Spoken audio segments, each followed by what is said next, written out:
Começa agora! Criptopiratas! Criptopiratas! Aqui você navega pelas águas do universo cripto. A partir de agora, o navio partiu e não tem volta. É hora de Criptopiratas! Boa tarde, pessoal. Estamos aqui com mais uma edição do Criptopiratas, o programa aqui da TC Rádio, onde a gente fala das principais novidades e dos assuntos mais relevantes do mercado das criptomoedas. E é claro, sempre com especialistas, tanto aqui da casa quanto de fora, que estão sempre ligados em todos os assuntos das criptos. E para apresentar o programa ao meu lado aqui, tá sempre ele, Guilherme Serrano. E aí, Nick, beleza? Beleza? Prazer estar aqui mais uma vez, mais uma semana. Vamos juntos aí com mais um Criptopiratas. E você aí do outro lado do fone de ouvido já sabe, né? O DDD é 11, número 9, 3726 1318. Fica à vontade para mandar sua pergunta, sua dúvida, seu comentário. O espaço é todo seu. Lembrando que não existe pergunta boba, não existe essa de ter vergonha de perguntar, que nós estamos justamente para esclarecer as suas dúvidas em relação às criptomoedas. Então, chega mais aqui no nosso Criptopiratas. Dito isso, vamos lá, vamos embora então pro nosso giro. Criptopiratas, Criptogiro.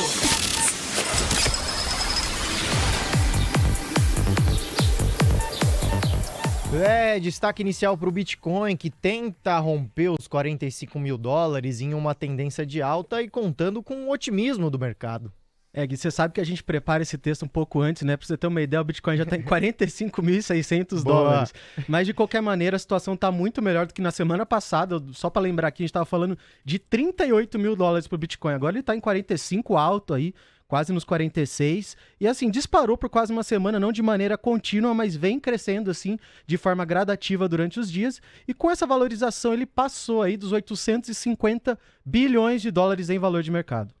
E o Senado norte-americano aprovou um projeto de lei sobre infraestrutura, né, que pode prejudicar o mercado cripto. Pois é, a gente conversou bastante disso no Hub Cripto. Tem um projeto de lei que acabou de ser aprovado pelo Senado americano, é um projeto de infraestrutura que prevê gastar trilhões em obras de infraestrutura em todo o território americano. Qual que é o problema?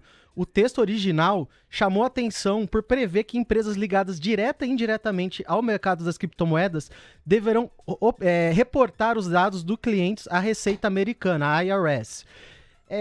Bom, isso devido a seu texto ali considerado meio genérico, né? 2 emendas foram propostas para tentar resolver esse problema, para tentar deixar o texto um pouco mais claro e não pegar empresas aí que não são corretoras cripto. E essas 2 emendas obtiveram um consenso no Senado. Só que na hora que estava ali para aprovar, o senador Richard Shelby propôs uma jabuticaba, quando a gente chama ali o jabuti, uma coisinha diferente no projeto de lei. Não foi aceito, caiu tudo. Ou seja, o texto original foi aprovado e está preocupando aí o pessoal do mercado por poder trazer obrigações a mais para as empresas do setor. E a rede Poly Network sofreu o pior hackeamento da história do mercado DeFi, com prejuízo aí na casa de 611 milhões de dólares. Pois é, uma notícia bem ruim aí para nós, porque a plataforma de finanças descentralizadas, na verdade é uma cross-chain, ela faz ligação entre blockchains diferentes, chamada Poly Network, sofreu o pior ataque da história do DeFi, das finanças descentralizadas, perdendo 611 milhões de dólares nas redes do Ethereum, da Binance Smart Chain, que é a da corretora Binance, e da Polygon. É isso. Pra gente fechar, depois de anos de polêmicas e processos, a Tether publica auditoria, melhor dizendo, independente sobre o estado das suas reservas. Pois é, após ter a sua reputação abalada por acusações de que ela emitia a stablecoin USDT sem lastro, e foi processada também pela Procuradoria de Nova York. A Tether publicou agora uma auditoria independente das suas reservas, ou seja, uma análise feita por uma empresa imparcial, por uma terceira, comprovando que ela tem sim reservas, ela tem ativos que dão condição para que ela emita o USDT. Vale lembrar que a USDT é a stablecoin mais popular do mercado e é utilizada na maioria das transações com criptomoedas. Boa, Nick, feito o nosso giro, vamos agora para aquele rápido intervalo, 2 minutinhos, e na volta, a gente volta para não sair mais aí com o nosso debate, hoje com 3 integrantes aqui no debate que eu vou deixar de suspense para o próximo bloco. Fechou? Então fica por aí que a gente volta já! Criptopiratas! Criptopiratas! Debate Cripto! Criptopiratas! E aí, pessoal, estamos de volta aqui do break. E é claro, como sempre, a gente tem os convidados da casa, mas hoje temos uma presença especial aqui, que é o Domar Ajami. Ele é sócio e contribuidor do TC, também muito ligado nas techs, aí nas big techs, nas empresas de tecnologia, e veio contribuir um pouco para o nosso debate. Então eu queria primeiro trazer ele aqui, dar as boas-vindas. E aí, Omar, tudo bem, cara? Fala, meu, tudo bom? Obrigado aí pelo convite. Prazer estar aqui com você e com vocês. Obrigado, queridos. O prazer é nosso. E é claro, temos o cara da casa, o cara que é o head aqui do Hub Crypto, Paulo Bogosian. E aí, Bogo, beleza? Head do Hub Crypto tá na minha frente aqui, o Jorginho. Já introduziu o cara que não erra uma, né? E aí, Jorginho, tranquilo? Beleza, tudo bem, pessoal? Bom estar aqui de novo novamente com o grande Omar Ajami, essa lenda viva. Então vambora. Bom, Vambora. Vamos começar falando então aí das empresas de tecnologia, como elas estão lidando com esse mercado de criptomoedas. Eu já vou começar com você, já vou lançar a bola para você. Quando a gente fala desse mercado cripto, quais são as empresas que você acha que se destacam mais nesse momento? Cara, eu acho que assim, pensando em empresas, né, principalmente nas listadas, eu acho que tem um foco, né, os nossos queridos especialistas aqui vão poder falar melhor, mas eu acho que tem um foco nas exchanges, né? Então é óbvio que esse mercado, a tendência dele é sempre dar descentralização, e até as próprias exchanges vão ser descentralizadas no futuro, mas no momento elas não são, né? E Sim. acabou de sair hoje o resultado da Coinbase, né? Eu estava até do lado do Jorge quando saiu, ele falou, saiu tipo 200% acima da expectativa do cara mais otimista possível. Então, Sim. 2 bilhões de dólares no trimestre. Pra você ver o quanto o Wall Street entende do mercado de cripto, né? Né? Exatamente, porque ia cair, caiu, né? Tinha todo aquele preconceito. Então, imagina, 2 bilhões, 11 na verdade, bilhões de reais em um trimestre. 1,55 bi de lucro, se eu não estou enganado. 6 bi de volume, né? E receita, volume não, receita desculpa. foram 2 bi, ou seja, a margem dos caras. O EBITDA de 1,2. O consenso era 2,33 por ação e saiu 6,26 ou 23 por ação. Ou seja, uma bela porrada. Lembra que são os caras que deve ser o primeiro resultado pós-listagem deles, Foi o certo? primeiro. Sim. Então, é o primeiro reporte dos caras. Vai ser infinita, porrada e tal? Não, mas assim, em muitos, né, o próprio mercado Bitcoin, né, que são nossos amigos, são nossos parceiros, o volume que eles têm, né, estou falando só dados públicos e em alguns momentos lá, né, quando teve, né, o pico em 2016, 2017, já passou assim o que tem de CPFs cadastrados na Bolsa de Valores, que tá lá todo mundo lutando, né, há 30, 40 anos.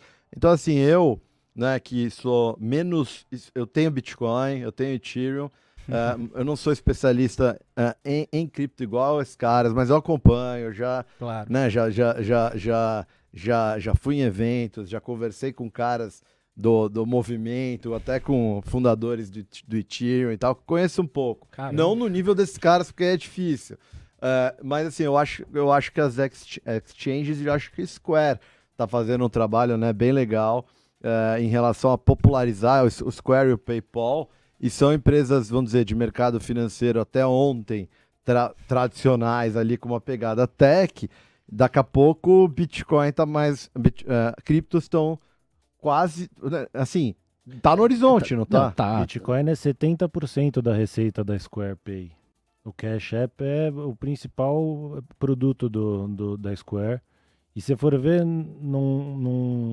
na Robinhood, que historicamente sempre foi muito mais de equities, já está 34% o volume de trade de cripto. Quer dizer, as pessoas tendem a subestimar o potencial desse mercado, e essa turma mais jovem gosta muito de cripto, e muitos, inclusive, preferem cripto do que ações, do que O bolsa. próprio Jorge, que é jovem e não tem mais ações. Falou, esse negócio de ação, coisa de velha. Só tem o cripto.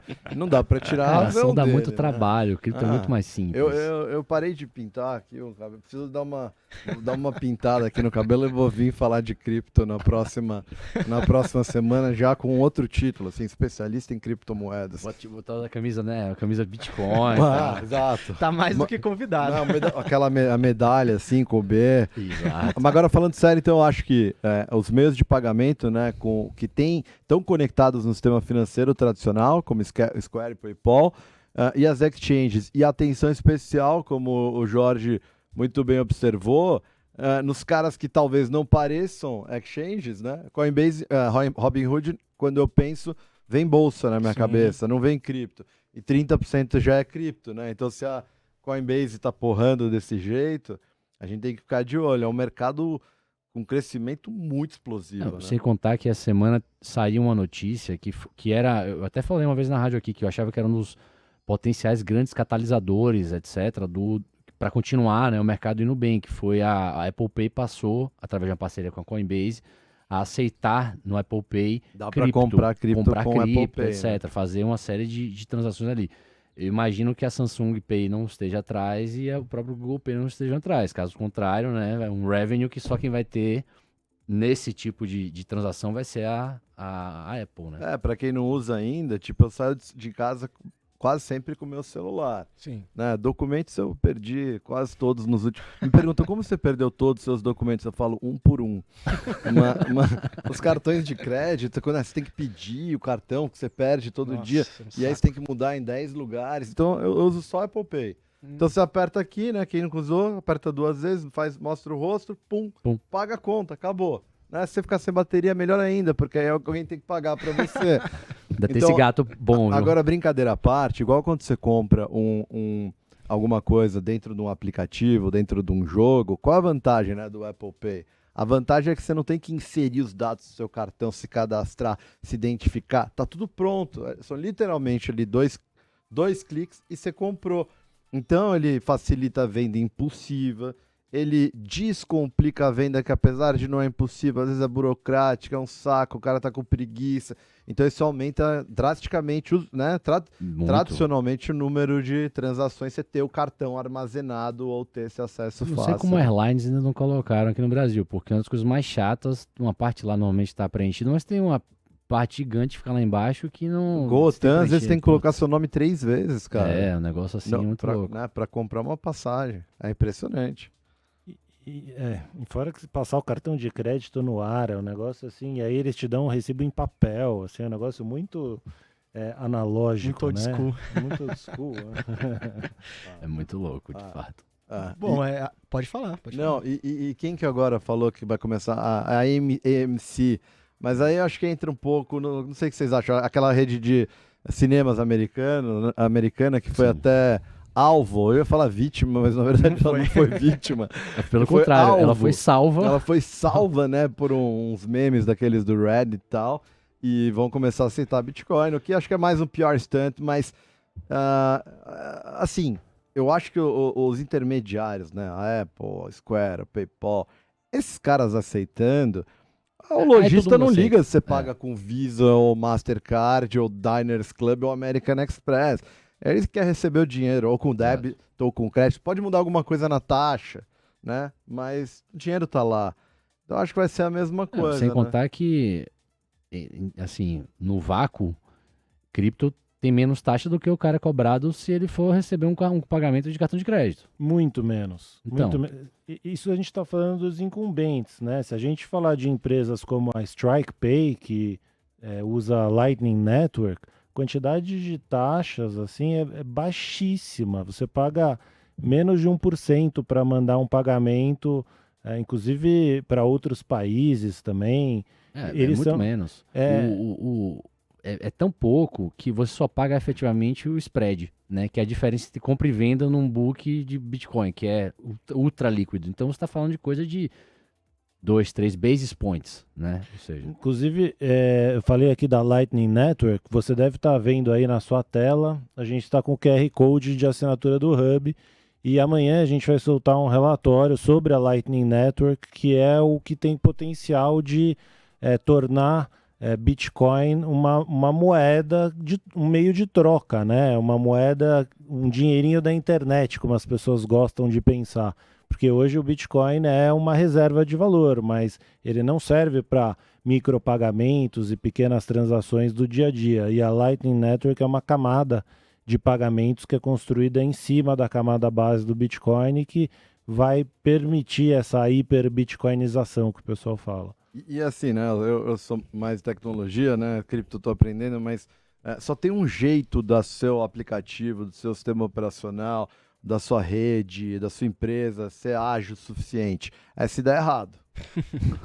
Aí não tem erro, entendeu? Você tem lá 10 usuários, seu app, é incrível, não trava, não dá pau, nunca cai, 100% de uptime, entendeu? É maravilhoso, sim. Tanto você faz, quando você tá... Qualquer desenvolvedor começa a fazer um app, deve ter vários assistindo a gente, o cara olha de um bancão e fala, pô, espanco esses caras. O único problema acontece a partir do momento que você começa a ter milhares, milhões de usuários ou de clientes.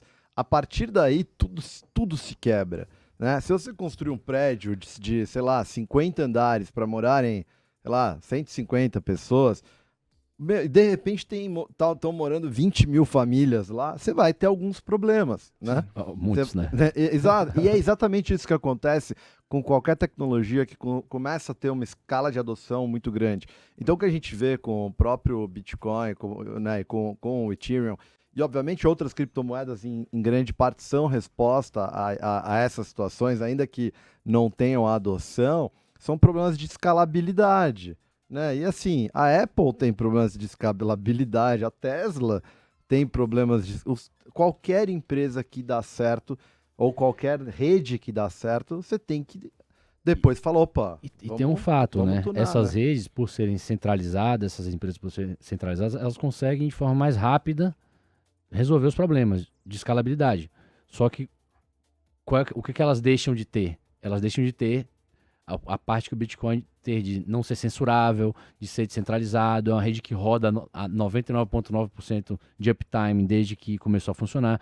Então, só que aí o pessoal fala, não, mas peraí, Bitcoin tem que fazer 1 bilhão de transações por segundo. Eu falo, cara, não, se você para pensar, o sistema financeiro, de modo geral, ele já é feito em camadas. Você tem lá os bancos centrais, como eles se conversam, depois você tem as notas, você tem banco, você tem a Visa, você tem a Mastercard, e aí você vai entrando em várias redes que são construídas em cima dos pilares do mercado financeiro tradicional. Em cripto não vai ser diferente, não vem sendo diferente. Você tem as camadas base, Bitcoin, Ethereum, e as pessoas, os desenvolvedores, vão criando os projetos e soluções em cima delas, que são segundas camadas, terceiras camadas e assim por diante. Então, assim... O que eu falo, já falei inúmeras vezes aqui, a internet 97 é o cripto hoje, né? Então, estamos nesse caminho para realmente conseguir resolver vários problemas, mas tem né? É feito de forma paulatina, né? Tem um cara que é um grande pensador aí do meio de Bitcoin, criptomoedas, que é o Andreas Antonopoulos. Ele foi meu professor, inclusive. E ele fala que ninguém vai resolver o problema da escalabilidade. Não é assim que funciona. O problema da escalabilidade é um problema contínuo. E você vai melhorando incrementalmente.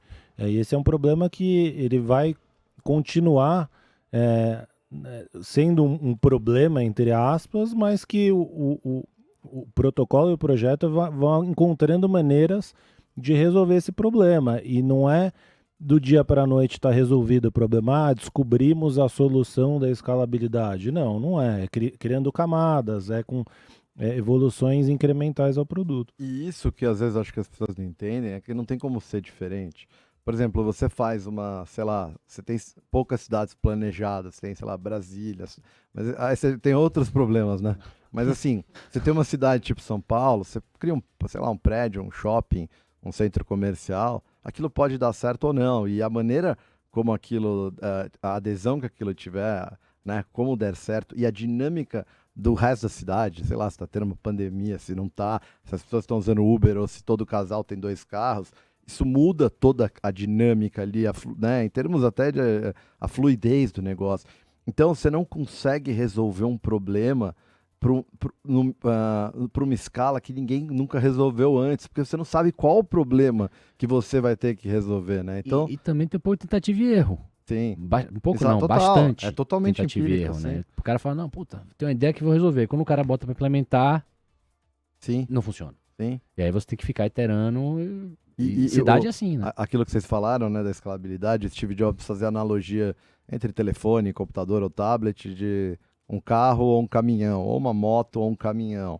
Então, assim, qual é melhor, a moto ou o caminhão? Depende. Se você quiser andar 2 km, a moto é bem mais prática. Se você cair, machuca bem mais.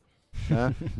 Agora, o caminhão, se você quiser atravessar 1.000 km, ele é bem mais eficiente, ele gasta menos combustível por quilômetro, ele leva bem mais carga. Né? Então, qual escolho? Né? Que é o que acontece com as criptos. Você vai ter vários veículos e cada veículo é ideal. É melhor adaptado para um tipo de função ou alguns tipos de função. Nesse né? sentido, já puxando essa conversa e onde vocês já estão se direcionando, será que as pessoas vão utilizar o Bitcoin para fazer essas transações? Será que elas vão querer gastar a criptomoeda que mais está não mais se valoriza, mas que tem uma maior potencial de valorização? Ou que elas vão utilizar as altcoins ou shitcoins para fazer pagamentos que elas não se importam com aquela valorização ou não, estão simplesmente querendo utilizar o meio de pagamento? O que você acha, Omar? Eu acho o seguinte, muitas vezes quando não é prático fazer alguma coisa, né, a gente tem mais dúvidas sobre como vai funcionar. Eu acho o seguinte, com a evolução das redes, né, tipo do Bitcoin, do Lightning, né, o Ethereum, eu acho que isso sendo possível, algumas pessoas começam a fazer. Assim, não é algo totalmente inédito. Você tem aquelas histórias famosas do cara que comprou uma pizza né? com 2 bitcoins e tudo mais. Agora, óbvio que você... e se você observar, você já faz isso. Ou seja, você não vai tentar não entrar no cheque especial, você vai tentar usar para fazer uma compra o seu dinheiro mais barato. Sim. Você vai financiar talvez o seu veículo, o seu apartamento, porque os juros é mais baixo, enquanto você quer ter um capital de giro ali para, não sei, operar na bolsa ou para entrar numa startup. Então você já vai escolher o seu dinheiro mais barato. Então eu acho que com criptomoedas, né, e acho que o Jorge, o Bogo podem falar melhor que eu, mas eu acho que é parecido, ou seja, se eu acredito que o Bitcoin tem maior potencial de valorização e eu tenho algum outro veículo que é compatível, que serve como pagamento, sabe quando você está viajando ali, que você já viajou bastante e aí ou você não tem mais, está na Europa, está nos Estados Unidos e aí está acabando o seu dinheiro, ou o seu cartão vai começar a não passar, quem nunca, e aí você tem que regular ali o que você paga em dinheiro, o que você paga no cartão. É isso no final, entendeu? Eu acho que a sua pergunta, Nico, remete à lei de Gresham, né? Que os dinheiros ruins limpam os dinheiros bons da economia. Então as pessoas tendem a gastar os dinheiros ruins, e aí os dinheiros ruins circulam na economia, e guardar os dinheiros bons que acabam ficando sem circulação, né? Mas eu sinceramente acredito que tem uma série de altcoins aí no mercado que elas se colocam como a solução do problema dos micropagamentos ou a criptomoeda que vai ser usada nos pagamentos no dia a dia e por aí vai. Eu acho que a partir do momento que a Lightning Network está operacional e com uma rede robusta no mundo, né, porque ela depende de uma rede de canais robusta, eu acho que essas altcoins deixam de ter uma razão para existir. Né? E se eu puder continuar, eu concordo, assim, as altcoins, grande parte vai morrer, na minha opinião. O que vai sobreviver são as que têm algum produto que resolva outros problemas. E aí eu vou pegar o exemplo de 2017. 2017, na safra de 2016-2017, praticamente todas as altcoins, não vou falar todas, mas grande parte delas, queria, de alguma forma, ser o novo Bitcoin. Claro. E aí chegou uma hora que o pessoal falou, obviamente, né, chegaram a um senso, falou, obviamente isso não vai ocorrer. Porque o Ethereum, o objetivo dele é ser uma plataforma. Ele até é utilizado como dinheiro em muitas situações, principalmente hoje em dia que a utilização está maior. Mas qual é o principal objetivo? Ser uma plataforma. O Bitcoin, qual é o principal objetivo?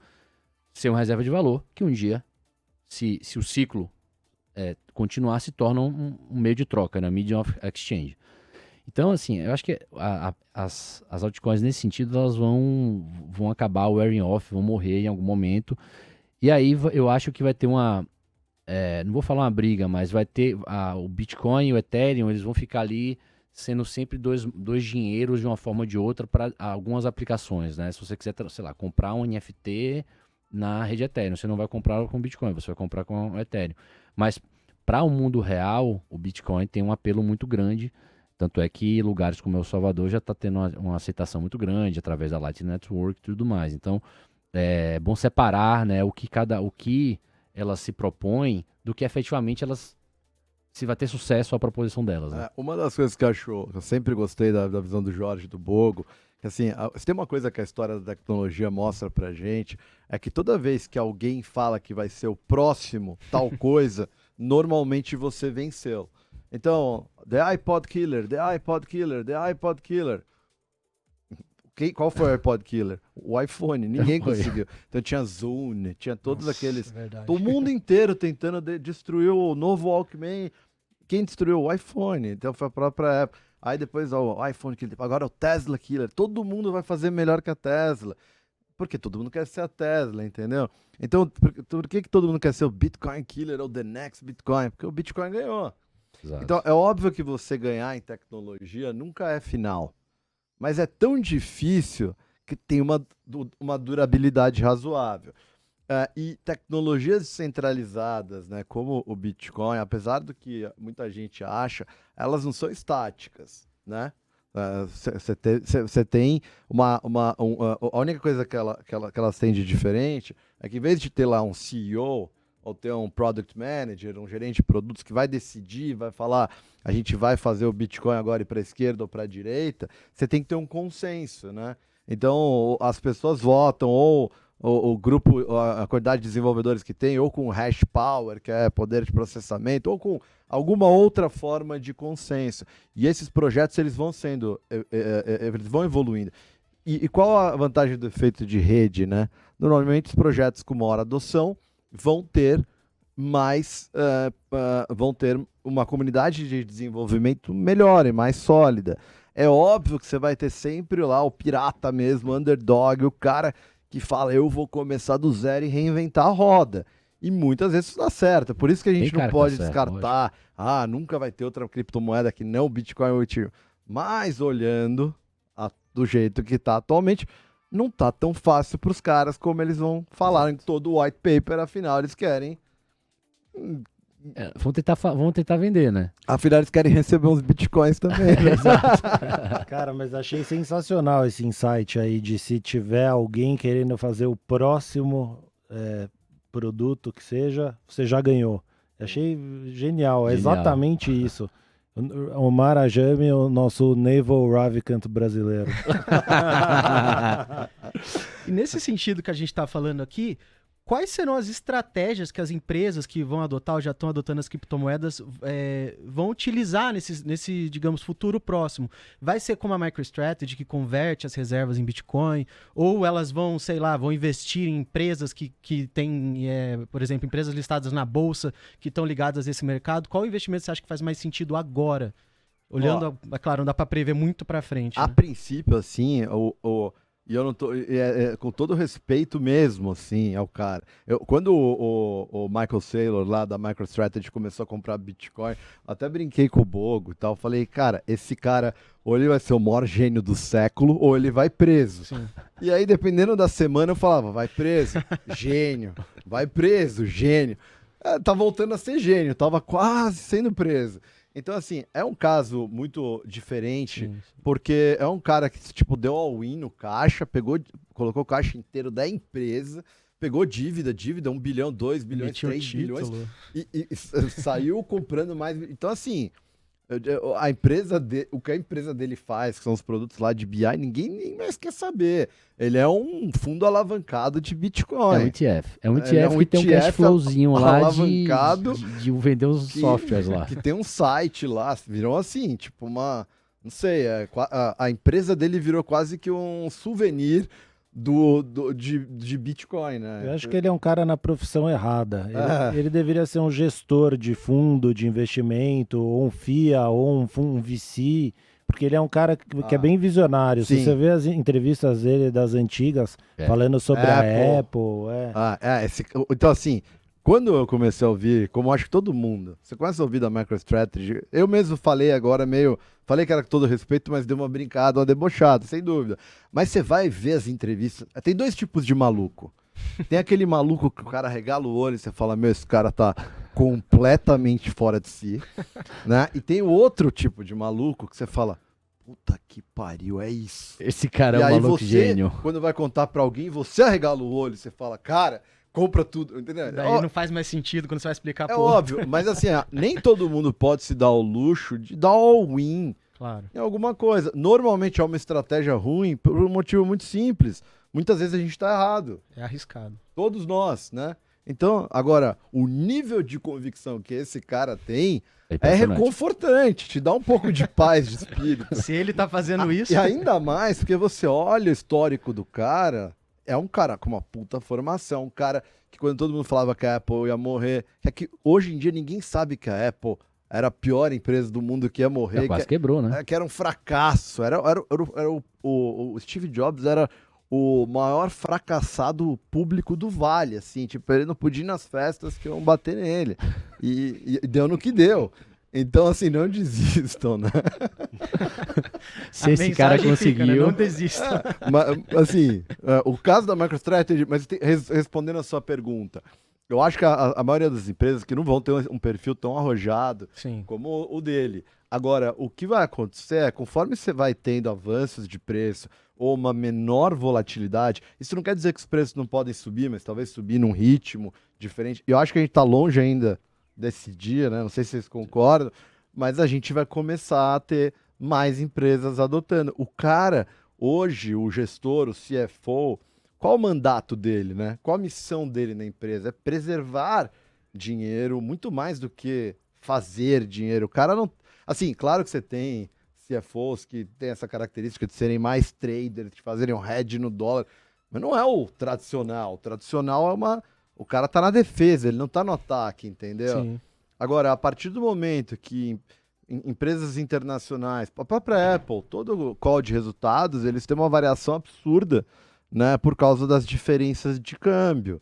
A partir do momento que você tem ali uma moeda intermediária um pouco menos sujeita a se ver, entendeu? Mas hoje em dia o cara tem que tomar um pouco de cuidado ali com o cargo dele e ele prefere não ganhar, perder uma porrada do que perder o emprego e ser execrado publicamente. Por isso que os Michael Saylors, certo ou errado, são tão importantes no mundo, entendeu? A vida do Michael Saylor, por sinal, estava bem tranquila antes dele inventar a aventura aí com Bitcoin. Tinha uns bilhões de dólares na Ele conta, não não precisava tinha? disso. Bilhões, um barco de 100 metros que fica no Mediterrâneo, no Caribe, enfim, uma vida bem agradável, assim.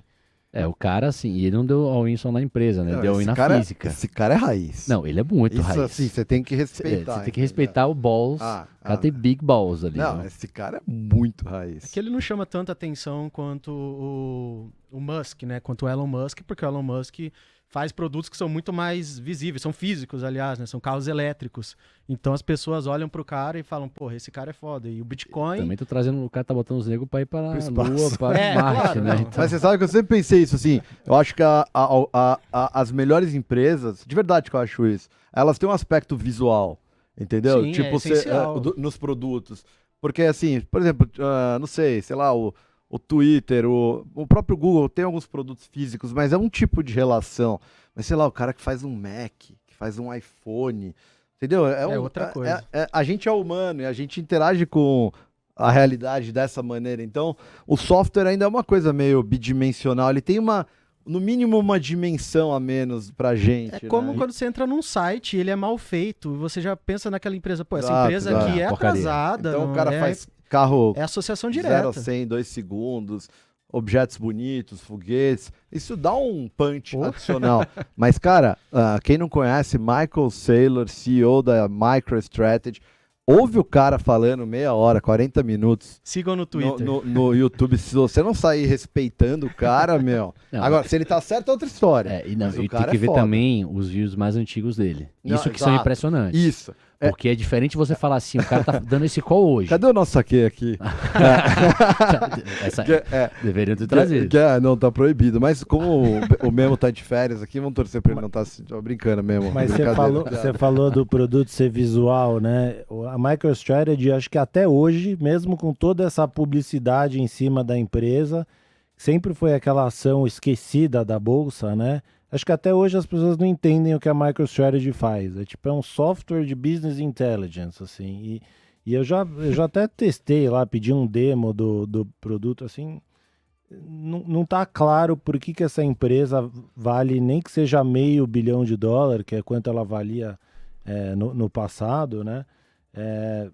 Não dá para entender assim direito. E ele mesmo fala que depois da tese dele de Bitcoin, até o moral da equipe dele melhorou, assim, o clima na empresa melhorou. Eles mudaram o objeto social da empresa para educação e tal sobre Bitcoin. Mas os softwares deles são tipo que assim, hoje em dia você tem opções mais conhecidas, mais populares, tipo Power BI da Microsoft, que todo mundo usa. Os da MicroStrategy em grande parte são isso, assim, são sistemas que você vai lá e conecta em várias fontes de dados que você tem e cria visualizações para esses dados, assim.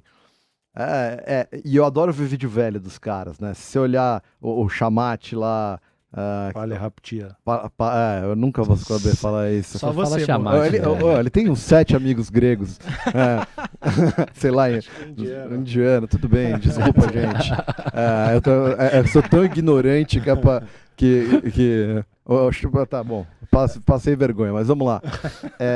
O Chamate, você vê os vídeos do cara falando em 2000 do mundo hoje, o cara não tá falando ele não tá redeando a posição dele do tipo, não, talvez, pode ser que um dia, tem uns caras que falam assim, em 5 anos, em 10 anos, o próprio, como chama esse cara, o Ray Kurzweil lá da Singularity University. Sim. Você lê os livros do cara, o cara fala uma curva, aí ele fala, a partir daí, outra curva, e outro cara desses é o Peter Thiel, né?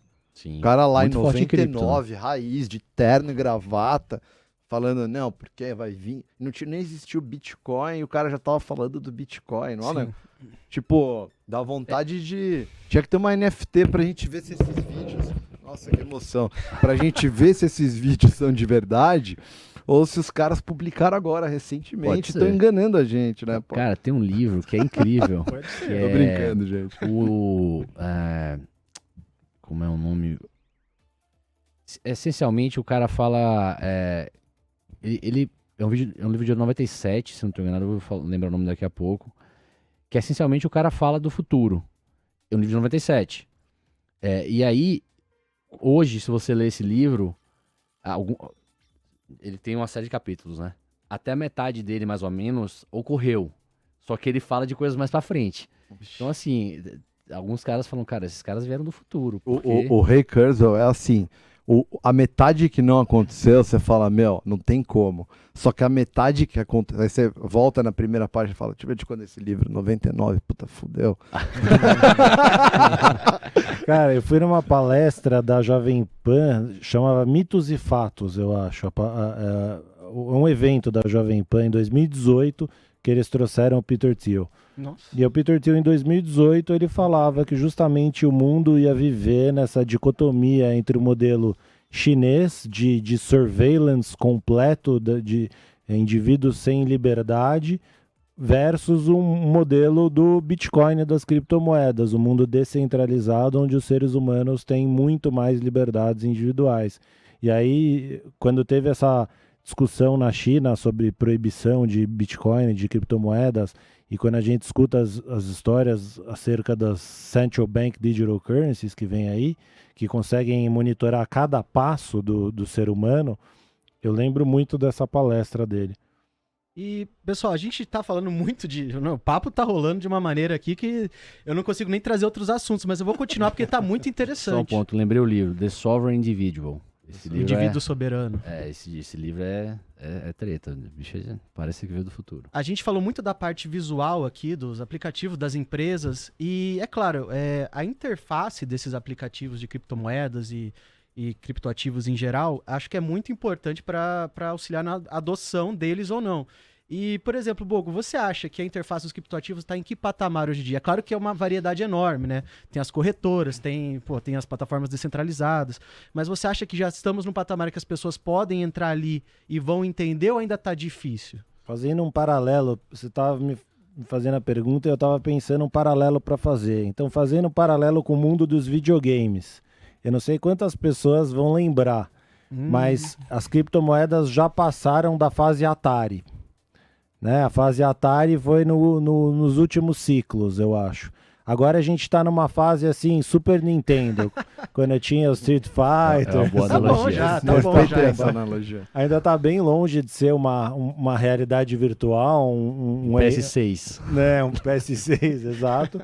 Mas assim, já dá, o personagem já se movimenta, você já consegue coordenar um pouquinho os movimentos que você faz.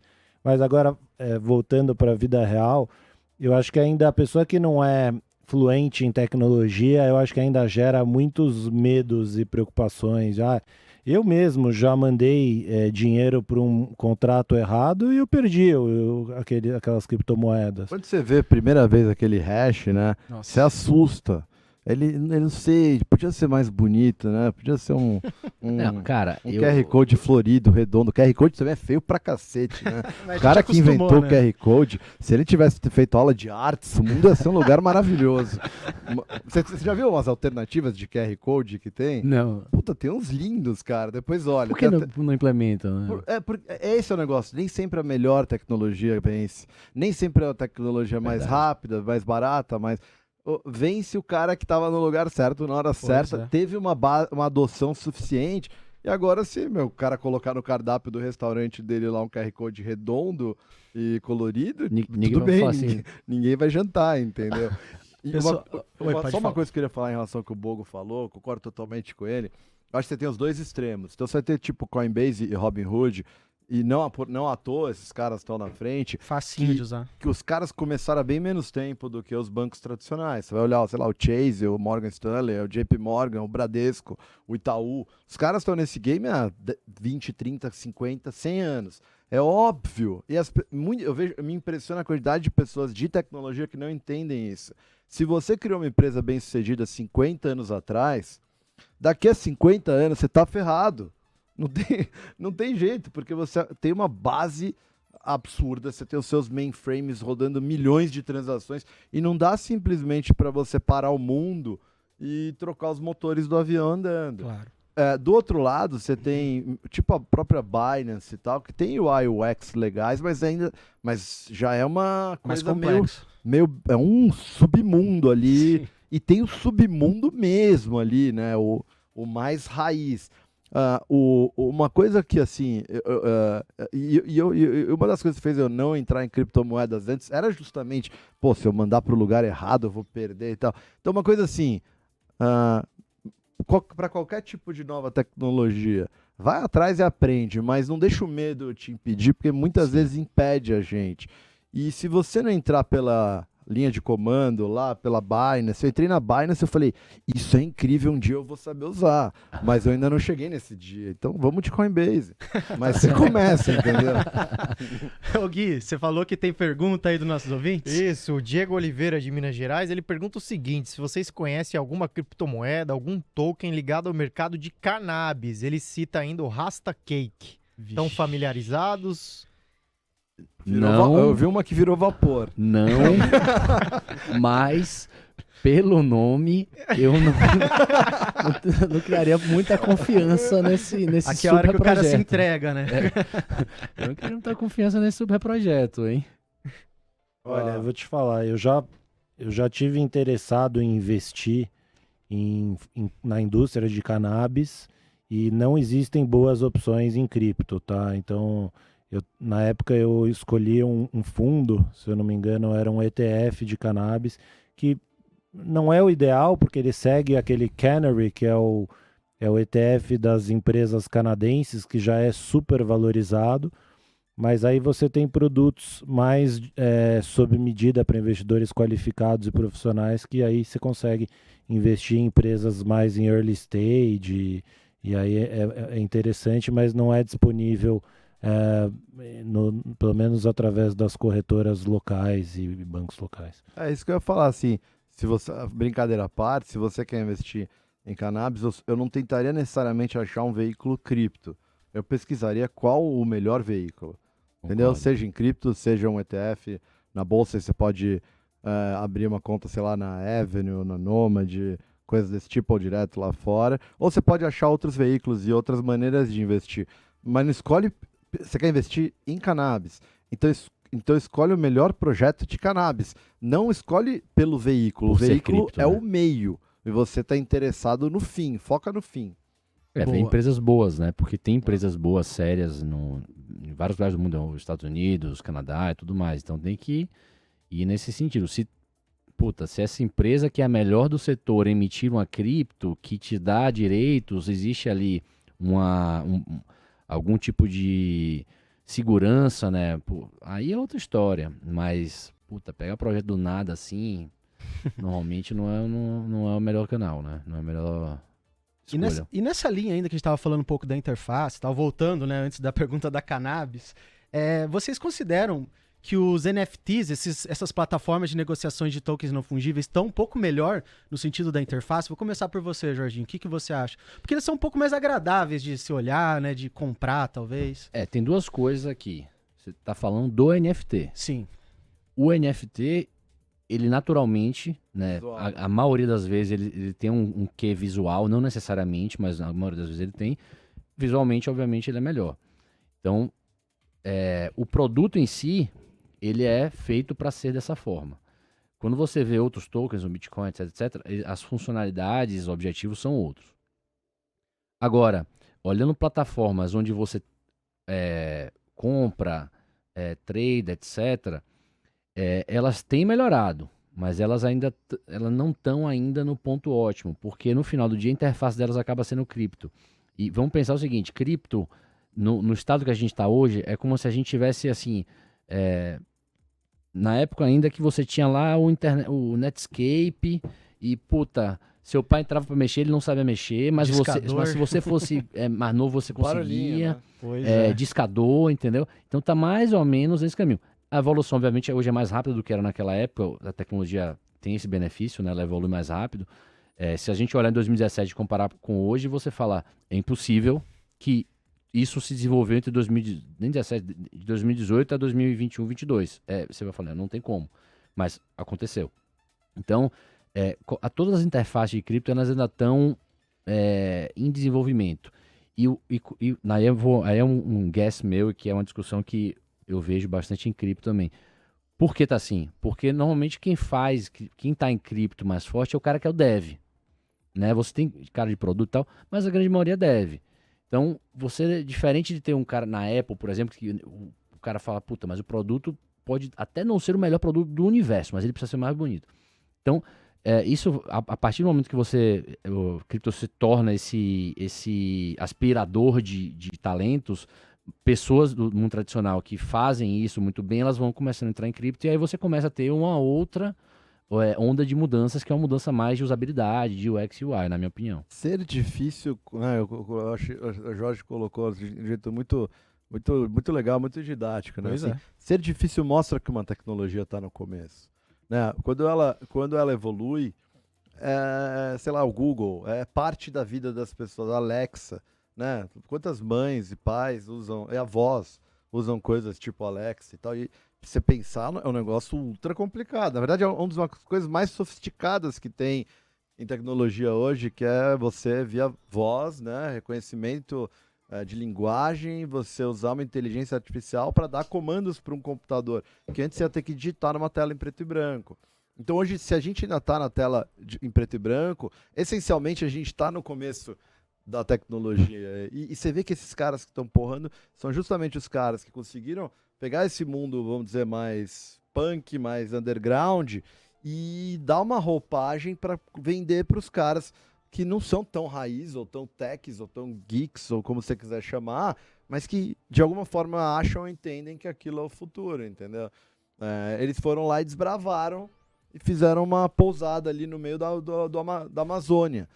6 estrelas, no meio né, do deserto, sei lá. Da floresta. E esses caras atraíram o mundo inteiro. Então, a gente vai ver outros e outros caras, só que daqui a um tempo, claro, você vai ter estradas, você vai ter avenidas, você vai ter energia elétrica, você vai ter Wi-Fi. Então, esse é o começo de uma nova infraestrutura, né? Concordo. Bom, perfeito. Gente, para variar aqui, a gente já está no limite do programa, porque às 19 horas teremos o Bolsa na Rede, com Daniel Zuckerman, com o Ale Oliveira e com um jogador de futebol que eu não lembro o nome. Além de Pedro Albuquerque e Moisés Beida. Pois é, Não os da casa, né? Mas eu falo o cara da Jovem Pan e claro que chama mais atenção, né? Mas é claro, também sempre tem os especialistas da casa, mas eu agradeço demais a vocês que acompanharam hoje o programa, foi sensacional aqui, a gente não parou de conversar, o assunto se desenrolou muito naturalmente. Acho que foi um dos melhores até hoje, hein? O meu favorito pessoal. Próximo a gente bebe e fica melhor ainda. Claro. Nossa, aí vai ficar nos top 3 da rádio, da TC Não, Rádio. o Omar vai ter que voltar aqui, nem que a gente traga ele amarrado, mas de qualquer maneira... Pô, eu fico feliz. Obrigado, Pô, muito obrigado, Omar. Vocês e a minha mãe estão adorando a minha participação. Mais uma vez, Bogo, muito obrigado pela sua participação. Obrigado, tamo junto, Nico. Obrigado, Omar, por ter vindo. Valeu, galera, pelo Jorginho, convite. mais Jorginho, uma aí. muito obrigado, como sempre. Valeu, pessoal. Obrigado, Omar, mais uma Valeu, vez. beijão. Como sempre convidado. Beijo pro Gui. irmão TC Valeu, de Gui. audiência, como fala o Gui, Léo. valeu, muito obrigado. Valeu, pessoal. Fica agora com o Bolsa na Rede, com o goleiro Thiago do futsal, além desse time de feras que o Nick já antecipou. Valeu pelo programa, valeu a todos, tamo junto e até a próxima.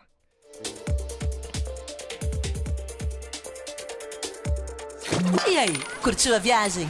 Criptopiratas. Criptopiratas. Termina aqui Criptopiratas.